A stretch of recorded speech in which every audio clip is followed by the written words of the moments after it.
Time to talk about the new album, Surtur Rising, which is the 8th in a row for us now. So, yeah, still going strong. About the album title, I guess we could say that the title track revolves around the great fire giant Surtur, who will, in Norse mythology, will arise at the end of the world to destroy everything. So, pretty powerful character in Norse mythology, and a pretty powerful story as it is. So it felt kind of cool to do something about that. Although it's something that we've kind of done before, but slightly different angle to it. Well, anyways, the first track of the album is called "War of the Gods," which is basically based on the mythology of the Asa gods fighting another race of gods called the Vana gods. And this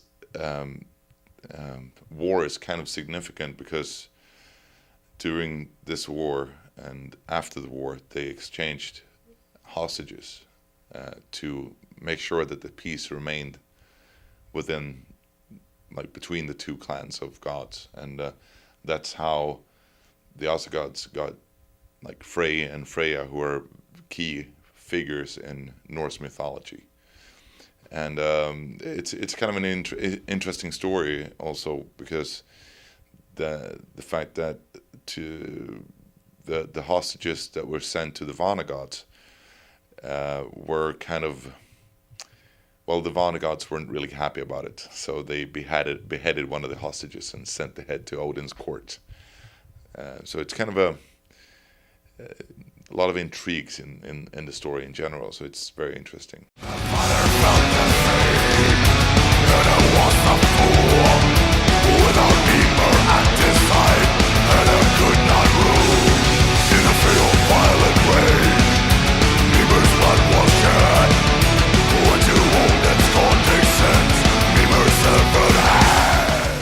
Now, all you people who've been waiting for a follow-up to Hermod's Ride to Hel, Loki's Treachery Part 1, you're going to be very happy now, because we have a Loki's Treachery Part 2 on this album, and it's called Tök's Taunt. Tök, basically what Tök is actually Loki, disguised as an old giant woman. And the idea behind the track is that she's talking to, or he is, through in the medium of being Tök, is talking to the Asa gods and kind of taunting them and refusing to help them save Balder from the grips of the goddess of death. So it's a follow-up story. For everybody else, just enjoy the track. It's pretty fucking cool.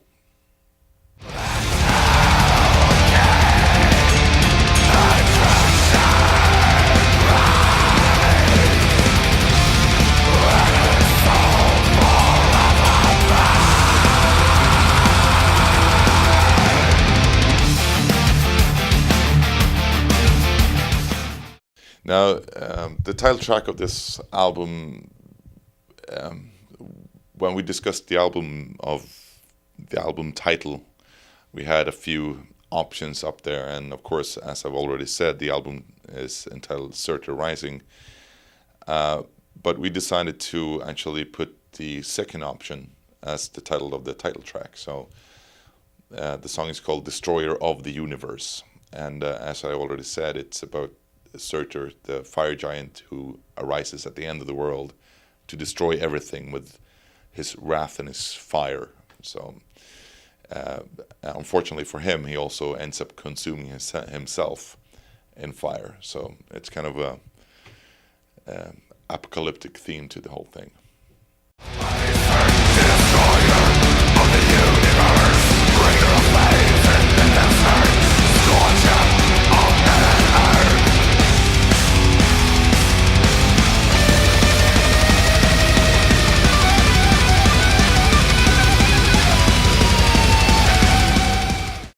right, Slaves of Fear is the title of this track. The idea behind it is perhaps nothing new for me. I've had ideas of making a song like this for a long time, but it's just that maybe I haven't felt that it would fit the album or fit us as much as it would, because it's not necessarily typical Amon Amarth lyrics. Even though there are some references to Odin within the lyrics, it's not a song about Vikings or Viking gods per se. It's more a reflection on the world that we live in today, where religious fanatics are,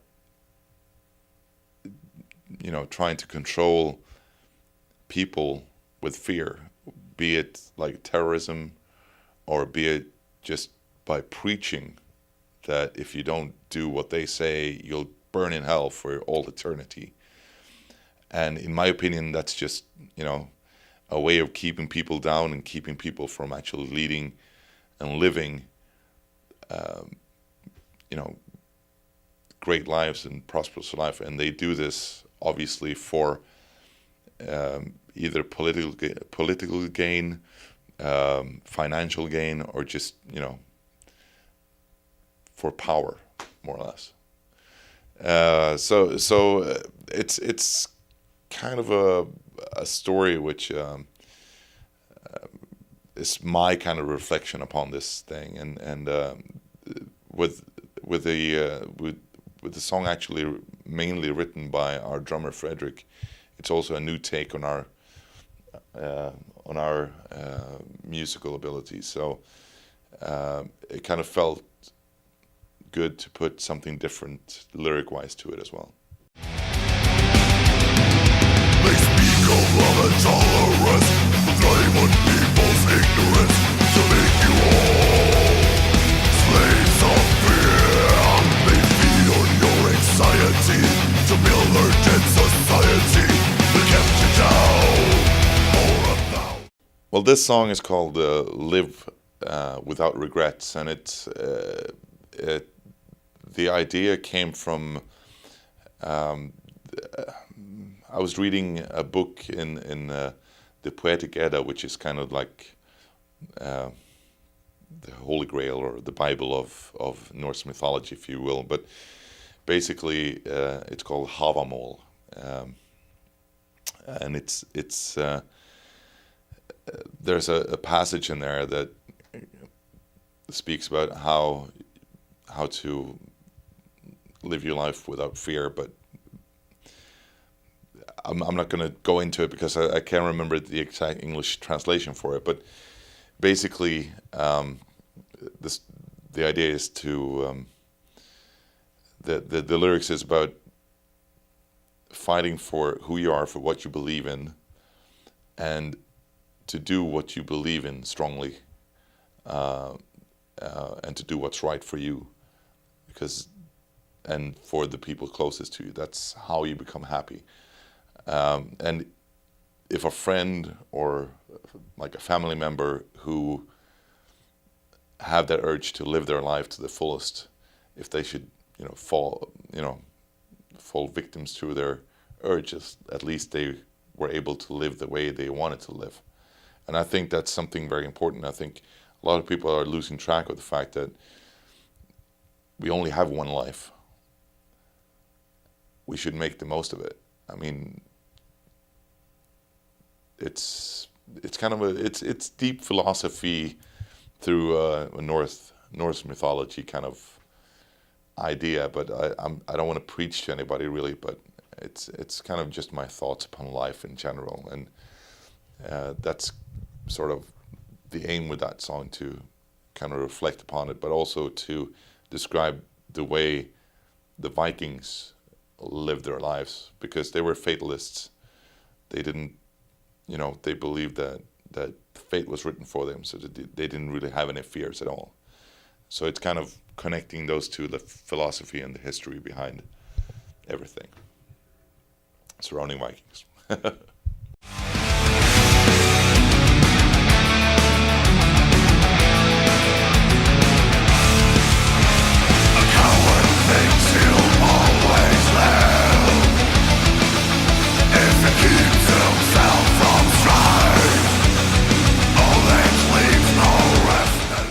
last stand of Frey.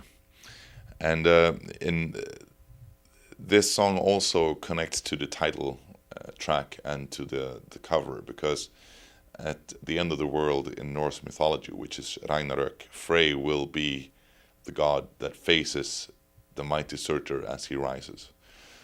And he actually kind of makes sure that Surtur dies before Surtur kills him, but he knows he's going to die. The title itself is kind of a double meaning, because it is Frey's last stand, of course. But for those of you who know Norse mythology, you know that Frey has other attributes that stand. So you think about that.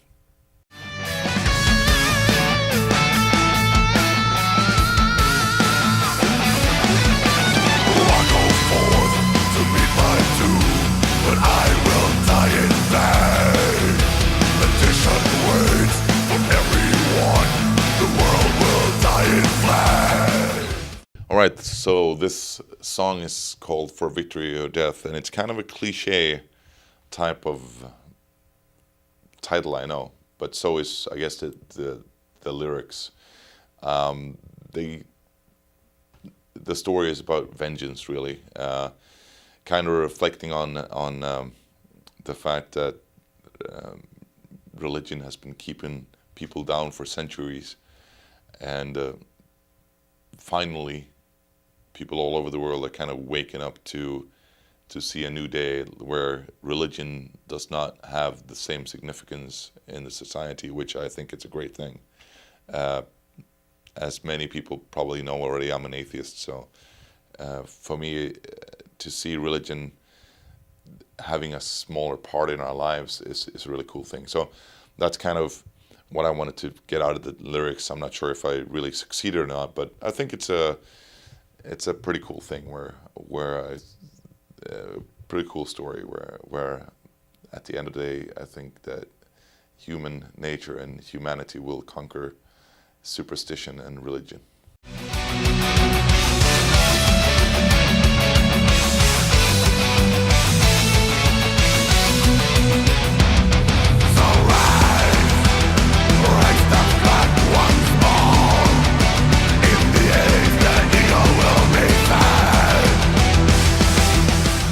Now here's a title that a lot of people probably will remember. It's Wrath of the Norsemen.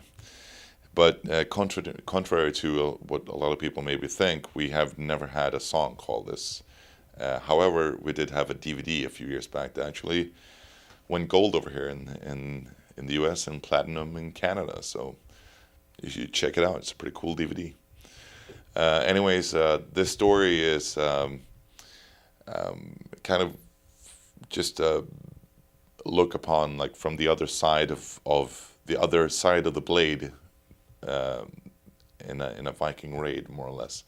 It's about a guy waking up from being unconscious, and he's kind of unsure of where he is or what's happened to him, but gradually he realizes what's been going on and that everybody is dead and that the Vikings had been there and just left devastation. So it's kind of a brutal song, even though it's not really action going on, more like him waking up to a horrible truth that he's like the sole survivor after a Viking raid.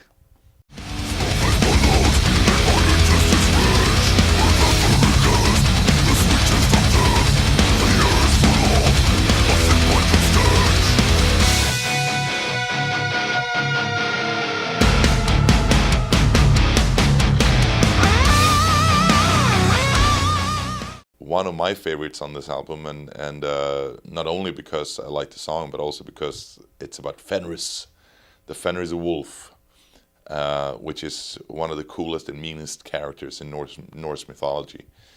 It's called A Beast Am I, and it's basically Fenris talking about himself,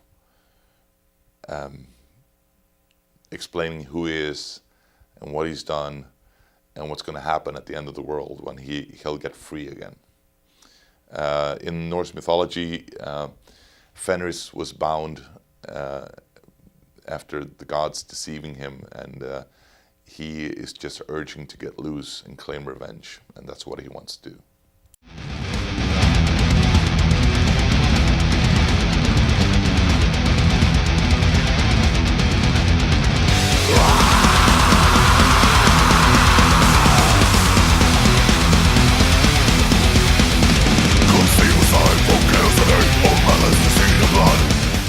Doom Over Dead Man. Here's another song influenced by Havamol, which kind of connects to the song I was talking about in an earlier clip, Live Without Regrets. Doom Over Dead Man is inspired by a phrase that pretty much goes like, friends die, cattle die, and you will die the same. But I know one thing that never dies, doom over dead man. And the way I interpret that is that we know that all of us knows that we will die. But what will live is what people remember about us. So if you leave a good memory, you will leave a good name. And people will miss you and mourn you, but they will learn from you, and they will take a part of you with them forever. And that's, in my opinion, is a way to become immortal. If you can leave a positive thinking behind you for someone else, and if you can give them something to remember you by, that's the best way to become immortal, in my opinion.